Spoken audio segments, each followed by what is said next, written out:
Hey, Matt, can you hear me? Yes, I can. How are you? Great, great. Thank you very much for your time. Am I getting you from North Carolina or Jacksonville? I am at home in North Carolina. Yeah. Can I start this off with a compliment? Sure. Okay. So, Matt Hardy brand, you seem to be more aware of branding before any other wrestler than I can think of. How did that come about? Did you take courses, or what was your big realization about branding?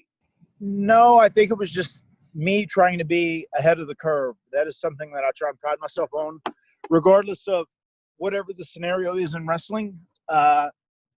Depending on like the constantly changing fan base or like what is best for your own personal interest as far as branding yourself or continuing to build a path forward for yourself. That is something I always try and pride myself on doing and trying to notice. Right. You were an early adopter of the internet as well. What year did you first get online? Gosh, I don't know. I mean, I was online like once it started around the 2000 or so. I mean, I grew up still. Actually, I'm sitting in my car right now because my internet in my house is very poor, Right. and the internet in our car in our Escalade is much stronger than the internet in my house. And that's because I live out in the middle of the forest in Cameron, North Carolina, the Hardy compound. And I love being here. We have a huge chunk of land. I live here. My brother lives on the other end of the property, Right. and it's a beautiful place. It's where we're born and raised. But the internet connection is very weak. I almost want to buy a whole internet tire and just put on an internet tower and put on the Hardy compound. I'm going to come back to that topic in a little bit, but AEW, things have been going really awesome. It seems like you get to be yourself, that people are responding very well. Yeah, I've been thrilled with my experience in AEW, and I honestly can't say enough good things about it. I wanted to pick up where we should have left off with Broken Matt Hardy, and I did a little story that segued into that, which is Free the Elite, which is available on my YouTube channel if you've never seen it. And that kind of talked about how there was a new version of Matt Hardy coming to AEW. And then once I started, I mean, from the jump, my plan was to do different versions of my personas throughout time as the multifarious Matt Hardy. And then ultimately my goal is to lead that into one thing, something new, kind of like put all that together into one new entity and kind of like have that be the next persona I really want to get over and run with. I think I know the answer based on everything that you do being kind of DIY, but did you ever take any acting classes, or is this just all crafts learned by doing? No, I mean, it's, we're pro wrestlers, and pro wrestlers aren't the greatest actors because like we're athletes, and whenever we perform and we entertain, we're kind of over the top. That is like what we are taught to do from day one, especially in the ring when you're playing to the person in the furthest row in the building. Right. So I feel like I've gotten better. I certainly have during promos. When I first started doing promos, I mean, I was just a very Southern kid with a really strong Southern accent, and just gaining confidence and becoming more educated and traveling the world and just really studying my craft and learning what works in the context of a certain story, just depending on what your character is, if it's serious or if it's like fantastical or, I have a different promo for every different persona now in so many ways. But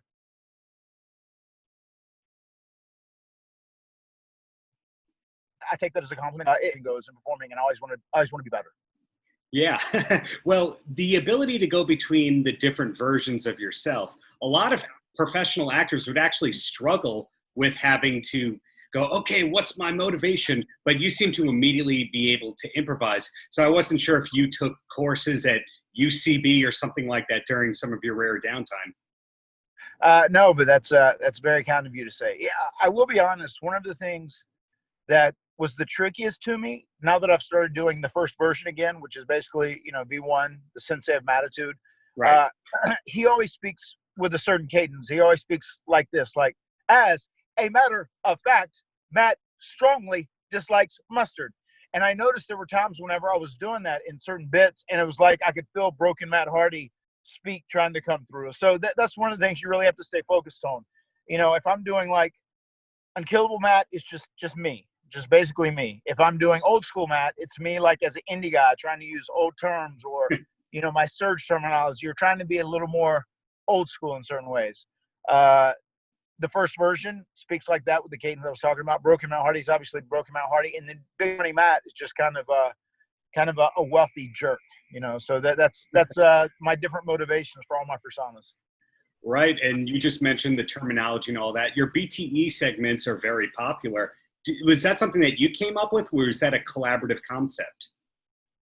A lot of it is collaborative. I will be honest though, whenever we did this deal and Broken Matt Damascus recognized Nick Jackson's essence of Cucamongo, that was an idea that I'd utilized in there with those guys. And they said, what if we did a magic trick? And then I said, yeah, and changed all the deals.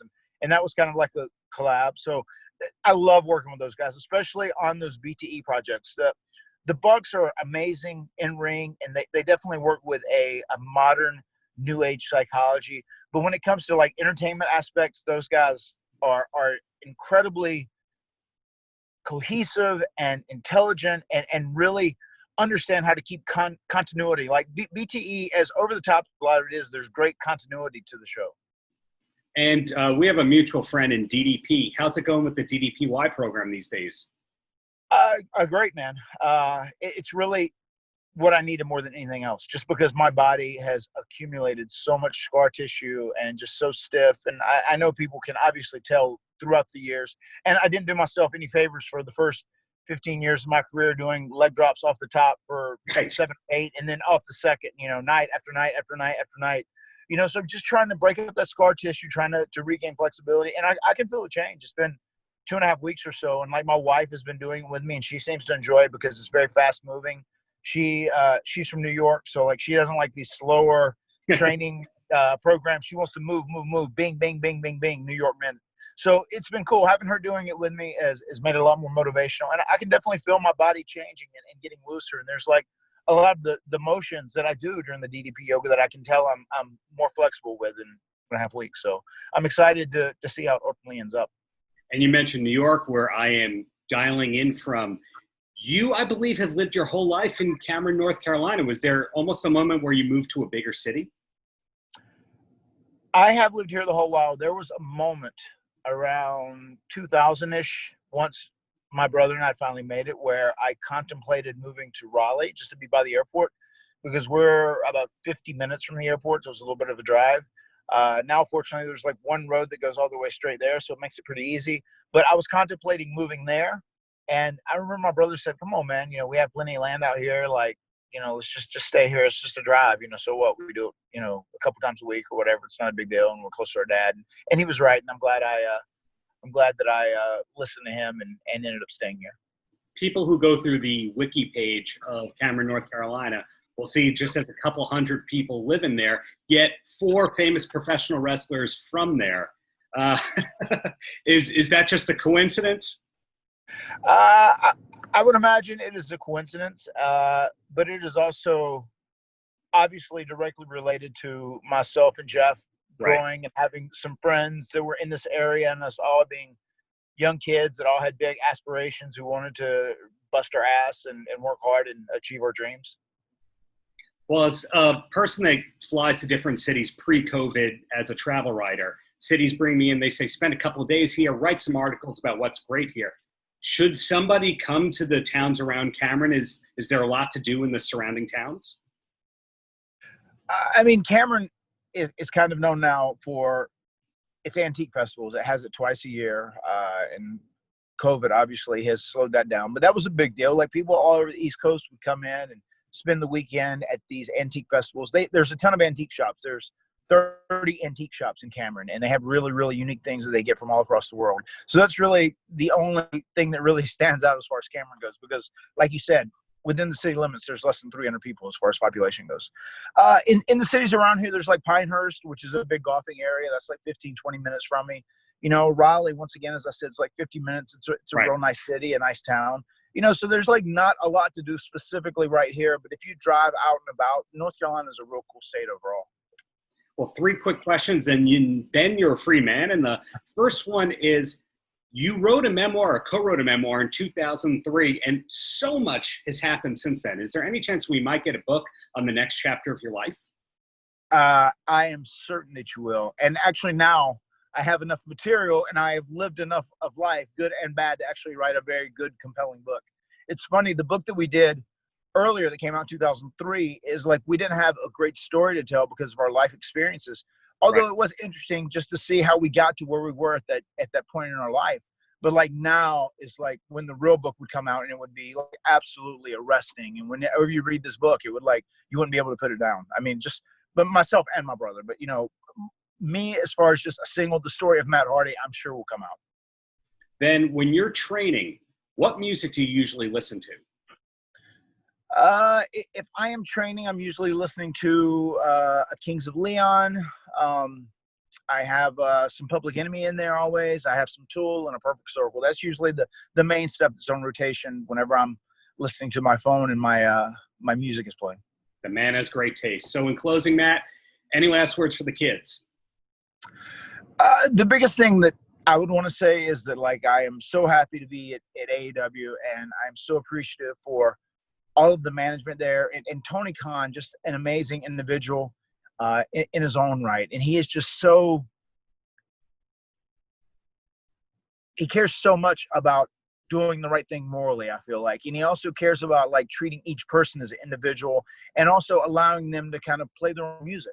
And that's what's so beautiful about this. Like, I love collaborating with him or sitting back and like giving him my ideas and bouncing stuff off of him, and then we figure out what we're going to do going forward.